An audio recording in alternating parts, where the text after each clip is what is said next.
There is a moment in the life of every chosen one when the world as it is begins to bother.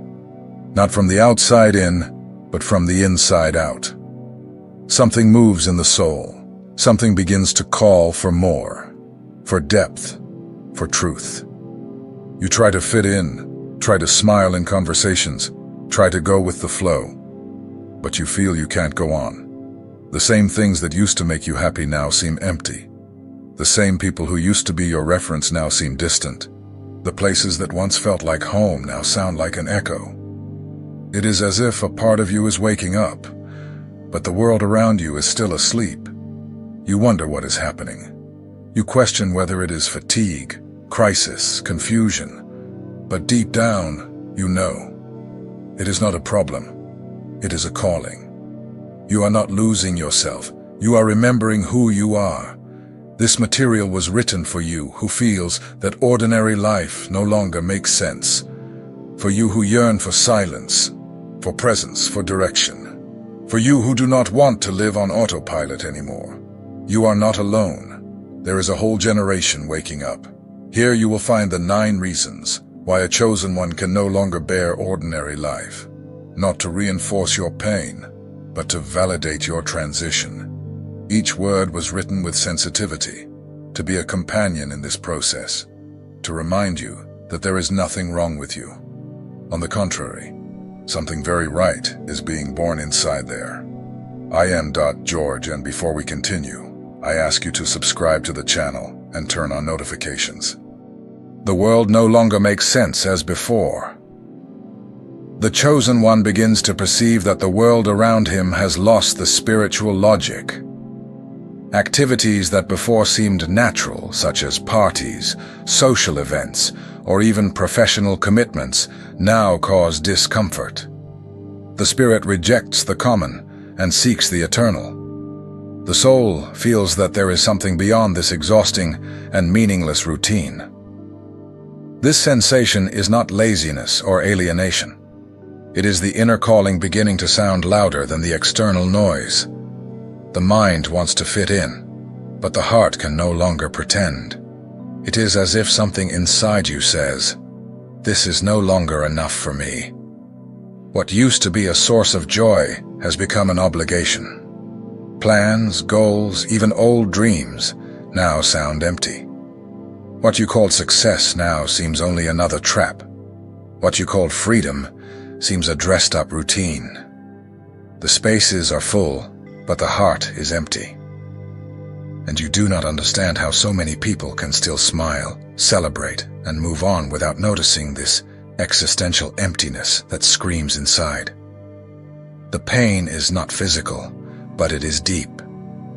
And the more you try to return to normal, the more you feel displaced. This is the point where many think they are going crazy, depressed, or ungrateful. But that is not it. What is happening is that your consciousness is awakening. Your spirit is remembering who you really are. You are exchanging the logic of this world for a sense of eternity. While many are content with distraction, you seek direction. While others rush to consume, you seek to connect. It is no longer about being part of a system. It is about breaking with it, from within, in silence, and waiting for something that cannot be bought. The real. Ordinary life is no longer enough because you were called to something greater, and the discomfort you feel is the omen of your transformation. This silent angst is sacred. It is heaven's push saying you were born for more. Superficiality no longer fills you. Many chosen ones report an internal emptiness in the face of what the world considers pleasurable. Things that used to bring enthusiasm, today no longer generate sparkle in the eyes. Conversations without depth become tiring. Shallow relationships wear down. Even entertainment has lost its charm. It is as if your soul is rejecting everything that does not have truth. The superficial, the immediate, the plastic. There is hunger for essence. And this spiritual hunger is not satisfied by anything the system offers.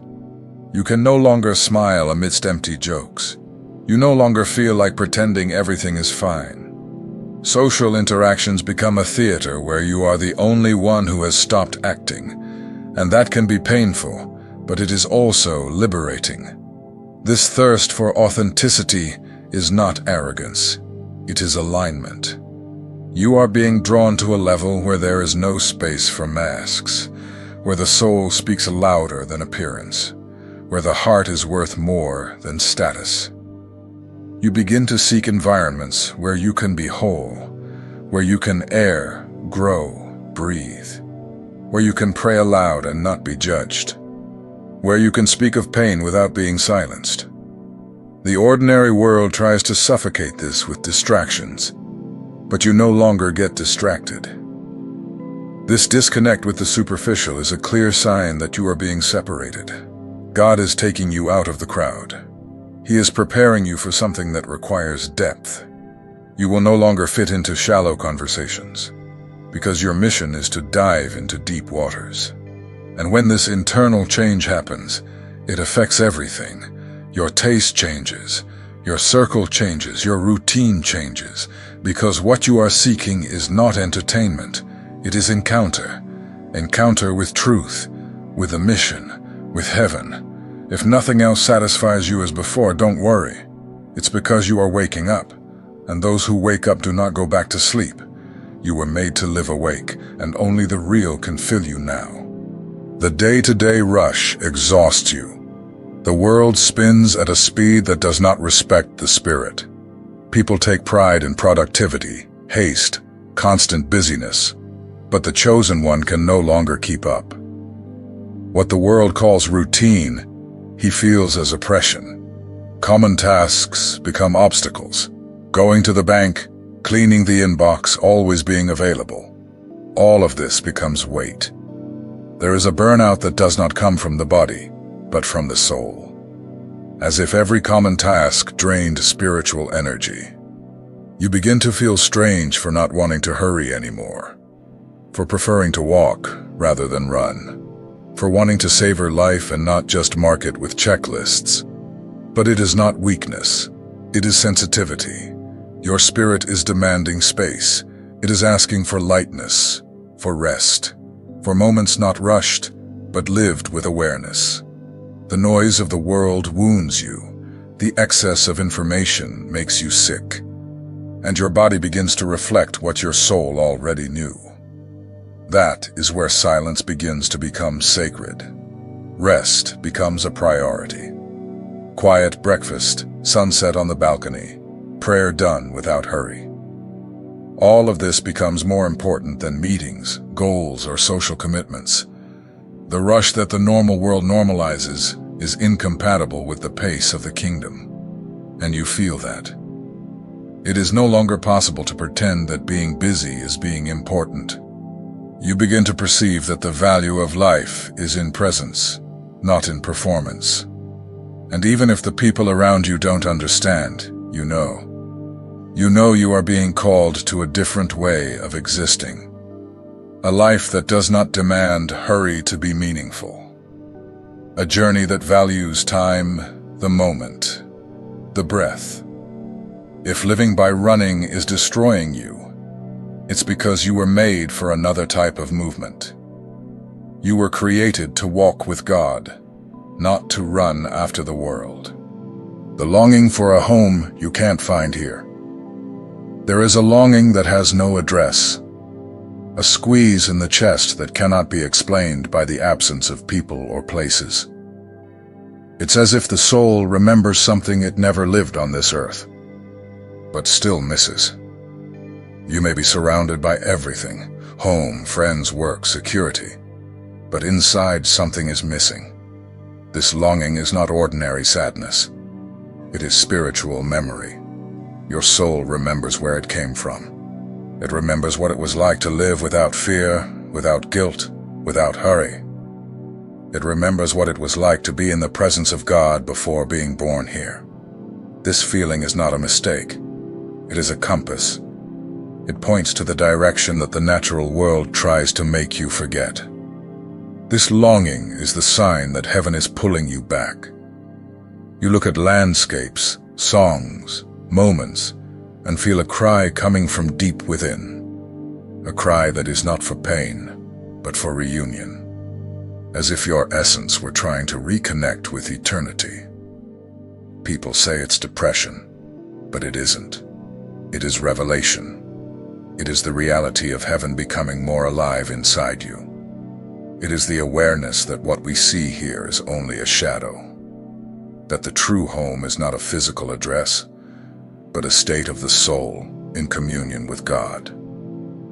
That's why you can no longer cling to things as before. Nothing seems to last. Nothing seems complete. Because you know deep down that everything here is temporary. You long for a place where love does not end, where peace is constant, where there is no separation. And even without having been there, you already feel that you belong. This longing moves you. It teaches you to value what is eternal, to set your eyes on promises and not on distractions, to remember that you are not lost, only in transit.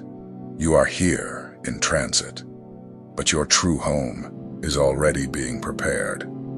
And when this truth becomes clear, you begin to live with your feet on the earth, but with the heart in heaven. You seek God in silence, not in noise. In the midst of the noise of social networks, commitments, and city sounds, something inside you began to plead for silence. It isn't isolation, it's a call. Silence has become the new place of meeting with God.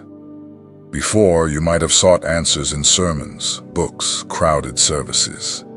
Today, you find God in the wind, in the sound of birds, in the dark room, in whispered prayer. Silence has become more powerful than any speech. It is in it that you hear what the rush has always drowned out. It is in silence that the soul is washed, that thoughts align, that the presence of God becomes real, dense, alive. It is no longer about the quantity of words. It is about presence, about being there, quiet and still deeply touched. This longing for silence is not social disinterest. It is spiritual hunger. You are not retreating out of pride. You are approaching for intimacy. You are clearing the inner space so that God's voice may echo without interference. And when this happens, everything changes. Outer turmoil begins to lose the power to control you. What used to make you anxious no longer has strength, because you have discovered where your peace rests. While the world runs after more sounds, you retreat. While others seek more stimuli, you seek less. Your soul has discovered that true presence does not need spectacle. It only needs space. And in that sacred space, you grow. You learn to discern, to hear more clearly, to feel more deeply. God does not shout, He whispers. And now you are listening. If they call you strange for loving silence, accept it. Because it is in silence that the greatest transformations are born. You do not want to hide. You want to find yourself. And it is in this resting place where the world does not enter that God has revealed Himself more intensely. This silence has become your hiding place, and in it your soul breathes what it needs most: real presence. You can no longer stand the appearance-focused culture. The chosen one perceives how much the world lives by image. Everything is appearance, filter, performance. But he desires what is true. The spirit rejects the false, the rehearsal, the constant comparison. The heart cries out for authenticity. It's no longer possible to smile on the outside and weep on the inside. He prefers the simple and honest to the beautiful and false. There is a growing discomfort with the content seen on networks, in social conversations, and even in religious settings. The concern with appearances replaced being. People are trapped in characters, and the chosen one can no longer participate in this. He wants to live with truth, even if it hurts. This disconnect from the world of appearances is not judgment, it is an inner cry for freedom. He wants to be himself, He wants to live without fear of making mistakes, without the need to be perfect, because he has learned that God moves where there is truth, not where everything seems beautiful. Even surrounded by people who shine on the outside, the chosen one seeks inner light. He prefers sincere eyes to rehearsed smiles, prefers honest tears to empty motivational speeches. He has learned to recognize truth by the look and not by the packaging, and for this reason, many times he prefers silence, prefers small environments, slow conversations, real encounters, where he does not need to explain himself, where he does not need to hide, where he can breathe. He withdraws from groups that demand performance, recoils from environments that demand perfection, because he has understood that appearance is a burden too heavy for those who want to walk lightly. The chosen one was not born for the stage. He was born for purpose, and purpose demands surrender, not spectacle. What he carries does not need makeup. It is simple. It is raw. It is true. This new perspective changes everything. He begins to choose more carefully what he consumes, with whom he walks, where he goes, because he knows that everything around influences the soul, and his soul no longer accepts being fed by false things. Authenticity has become a non-negotiable value, and this drives away many people, but it also attracts the true. Little by little, he connects with those who also can't bear pretending anymore. And there, what is eternal is born. Even surrounded by people, you feel alone. The chosen one feels a loneliness that cannot be explained by physical absence. You may be among people, at parties, in meetings, and still feel completely alone. Not because others are not there, but because none of them seem on the same spiritual page. The connection he seeks is deeper. He desires to be seen for who he is, not for what he appears to be. He desires to be heard in silence, understood without needing to explain everything. But this has become rare, and the heart feels this emptiness. He notices that many live on the surface. They talk about everything except what truly matters. They laugh loudly, but cry inside. And he, more and more, feels like a stranger, like someone who has been displaced to another reality. This kind of loneliness hurts, because it's not just longing. It's spiritual separation. It is the sign that you are being called to live at a higher level of consciousness, where truth is the priority, where connection is spiritual before it is emotional. You miss people with whom you can pray truly, share visions, share pains, walk in faith. But it seems everyone is too busy for that. And you learn to keep everything with God, learn to turn silence into dialogue. Little by little, you begin to understand that this pain is a preparation. God is teaching you to depend more on Him than on men. And this heals something inside you that no one else could touch. This loneliness is part of the process. The desert precedes the destination. The separation comes before divine connection. And spiritual isolation prepares the ground for relationships aligned with heaven. You begin to attract people who also walk at this frequency, who speak less but touch more, who do not judge but listen, who do not compete but celebrate. And these few connections heal more than 1,000 superficial presences. The chosen one learns not to fear loneliness anymore, because in that quiet place, God speaks. And who learns to listen to that voice never again feels truly alone. Your spirit longs for purpose, not routine. The chosen one begins to be bothered by repetition. Waking up, working, paying bills, sleeping. Everything repeats. The days pass quickly, but the soul feels it is stagnating. It is not lack of gratitude. It is lack of mission. There is something inside that cries, it can't be just that. You feel you were born not only to survive. You were not born to chase the clock. You were not born to follow the pattern. There is a constant restlessness, a discomfort that pushes you out of autopilot. And even when everything seems fine, you know something is missing. The body follows the rhythm of the world, but the spirit asks for a different tempo. You want to live with intention. You want to be part of something bigger. You want each step, each word, each action to carry meaning. What is empty no longer serves. What is purposeless tires. The work that once seemed interesting now seems mechanical. The objectives that once seemed motivating now sound shallow. The soul wants to leave a mark, not just complete tasks. You want to be part of a story that transcends your own existence. And that changes everything. Your choices become more selective. Your conversations gain more weight.